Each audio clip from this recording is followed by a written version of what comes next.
AZAM is back. Time now, 7:43. Welcome back. Do you ever feel like drowning under pressure? One Valley doctor says he did, and now he is on a journey to help others overcome just that. So joining us this morning is Dr. Whitney Wright, joining us live in studio this morning.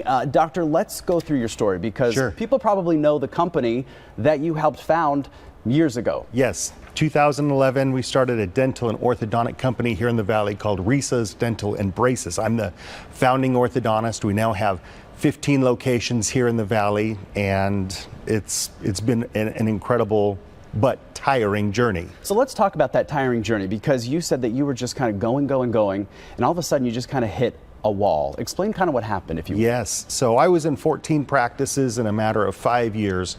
And I burned bright, and I burned hot, and then I burned out. Ty, I started having panic attacks when I was seeing my patients, started to suffer severe depression, anxiety, developed PTSD, and it turns out I was an undiagnosed workaholic. I didn't know what that meant until I had to spend 30 days in a mental health facility trying to get better.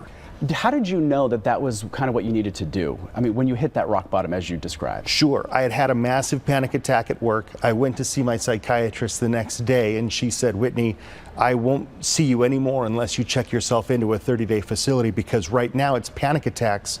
Pretty soon it's going to be heart attacks." And I cannot have that happen.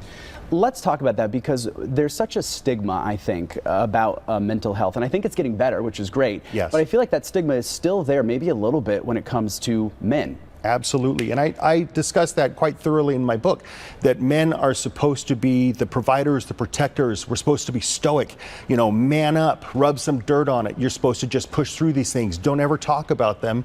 And that's why men, unfortunately, lead by a hefty margin in suicide rates.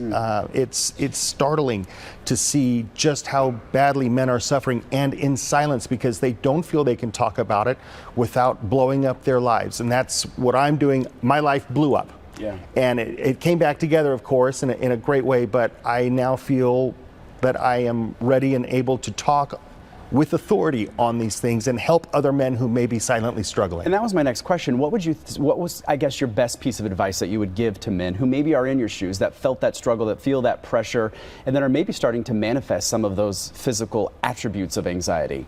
The thing I would say is there is hope and there is help. You can get better from these things. And I kind of do a little bit of a crawl, walk, run type of situation in my book that will help you where you are, depending on where you are, to get better, so that you don't hit rock bottom, so you don't explode. And I'm getting great reviews and people telling me that it's been very helpful, not only for men, but those who love and support men, wives, boyfriends, husbands, fathers, mothers, anyone who has a man in their life who may be silently suffering. This is a great resource for them. Let's talk about this book. You wrote it how long ago? It just released last month, actually. Congratulations. Yeah, thank you. And where can folks get it? Anywhere books are sold, mostly online, Amazon. It's available in print, ebook, hardcover, and Audible. I recorded the audiobook myself. Yes, I tried to do my best. I love it. Real quick, you just mentioned that it's getting some rave reviews, and it's #1? It's an Amazon #1 bestseller, and it's really taking off. I think that there is a big group of men who are struggling and suffering silently. And there's a lot of women or others who are trying to support those men. You know, I just recently heard a story of a dentist who took his own life, and he was showing no signs of any depression. But it turns out he was struggling with all sorts of addiction and coping mechanisms that ultimately drove him into the ground. Well, Dr. Wright, thank you so much for coming in this welcome, morning and Ty. shedding the light on this very important subject this morning. We appreciate it. Thank you.